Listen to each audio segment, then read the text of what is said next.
Alors oui, ta femme a été odieuse avec toi, elle ne t'a clairement pas respecté, elle t'a dénigré. Je l'ai dit dans ma première vidéo qui a été un petit peu charcutée par M6 parce que certaines images et certaines paroles n'ont pas été acceptées et j'ai dû supprimer certaines séquences. Pas de souci. Moi, personnellement, tu serais avec moi, le van, c'est le truc de trop. Mais il compte rester avec moi? Parce qu'en fait, la phrase que tu dis dans le van... Oui, j'avoue ce que je dis, c'est dégueulasse, parce que t'as l'impression voilà, que le mec, il planifie une tromperie, machin et tout, mais en soi, il y a le contexte, ça reste des dires, j'ai vu un feu de camp la veille dégueulasse, c'est pas pour autant que je l'ai fait, tu vois.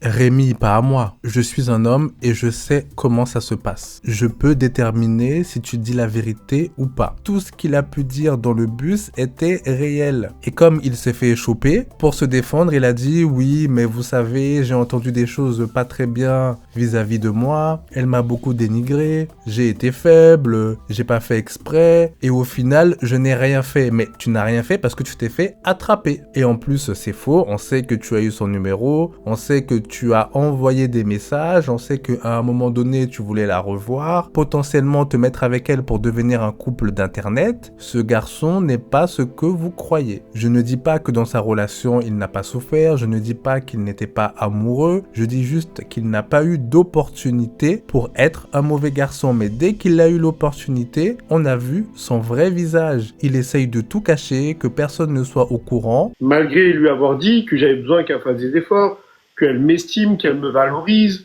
que tu vois, le fait qu'elle ait toujours eu honte de m'afficher sur ses réseaux, tu vois, il y a eu plein de choses. Et en fait, je voulais qu'elle prenne conscience de qui j'étais dans notre couple, de tout ce que j'avais réussi à faire pour elle, le fait que j'ai été un pansement pour elle, tu vois, que je l'ai guéri de son ex, mais que j'en ai souffert, tu vois, et je voulais qu'elle se rende compte de tout ça. Rémi s'est servi de l'émission de l'île de la tentation pour faire comprendre à Virginie que c'était un homme de valeur, qu'une autre femme peut s'intéresser à lui. Et là, il a totalement réussi. Virginie a fait pas mal de remises en question par rapport à son couple, par rapport à ce qu'elle a pu faire ou pas du tout d'ailleurs. Elle a beaucoup pleuré. Est-ce que c'était des vraies larmes? Ça, on doit attendre la fin pour le savoir. Même si pour moi, quand tu te fais masser le popotin à ce point-là, toute limite est déjà dépassée, mais bon, ça c'est autre chose.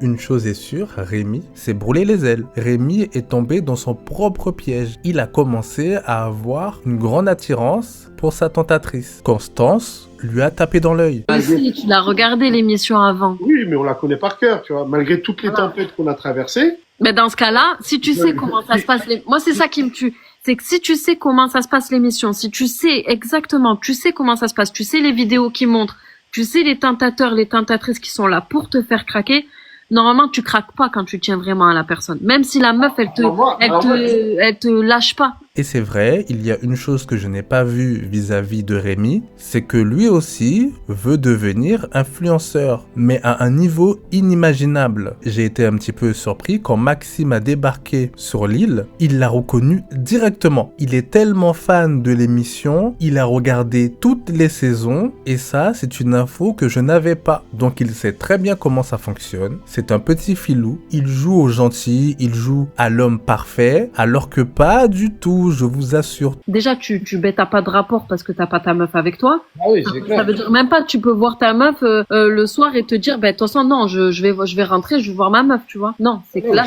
et c'est ça qui est compliqué dans le contexte. C'est que, tu veux, t'as un contexte qui est paradisiaque, un scénario que tu ne vis jamais dans la vie réelle, c'est-à-dire d'être avec 10 nanas en maillot de bain du matin au soir qui te suivent, tu l'as pas dans la vie réelle. Et pareil, le manque,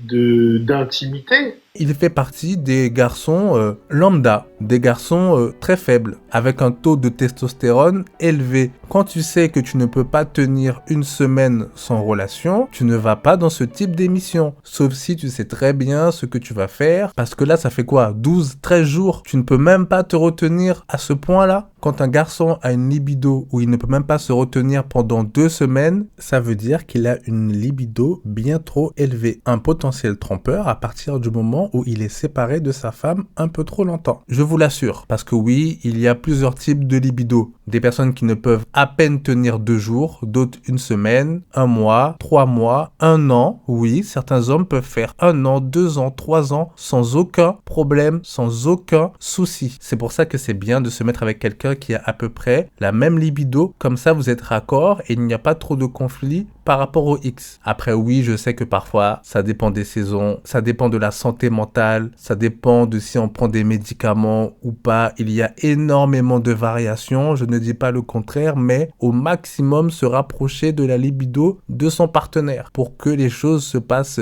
plus ou moins bien. Après aussi, on peut très bien faire un travail sur soi pour se contrôler et pour se contenir. Il y a des techniques très bien et justement, ces techniques-là vont faire que plus tu vas attendre, plus le moment va être extraordinaire. Mais bon, on ne va pas parler de ça aujourd'hui. Là, on parle de Rémi, le cachotier, qui attend d'avoir quelqu'un d'autre avant de se séparer de sa compagne. Vous savez, dans une relation, on peut trouver 2 coupables. Et à la fin de l'émission, on va voir qui d'eux, Virginie ou Rémi, va aller le plus loin. On va voir qui va réellement craquer pour faire le plus de buzz. Qui est le petit malin qui a attendu le date de 24 heures pour faire n'importe quoi, pour être la star de la fin de l'émission. Pourquoi je dis qu'il y a du vice derrière tout ça? Je vais vous donner un exemple. Virginie voit son homme se rapprocher de sa tentatrice. Elle voit que c'est de plus en plus chaud. Elle dit qu'elle a réalisé, qu'elle a vu la valeur de Rémi et qu'elle espère avoir le temps de tout rattraper. Qu'est-ce qu'elle fait encore là? Pourquoi elle ne fait pas une confrontation? Pourquoi elle ne repart pas avec son homme? Vu que apparemment elle a ouvert les yeux. Oui, je sais. Par la suite, elle a vu des vidéos très problématiques. Mais avant ça, elle aurait pu partir si elle tenait réellement à lui. Et c'est la même chose pour Rémi, hein. Même si maintenant on sait que c'est un fan de l'émission et qu'il veut rester jusqu'au bout.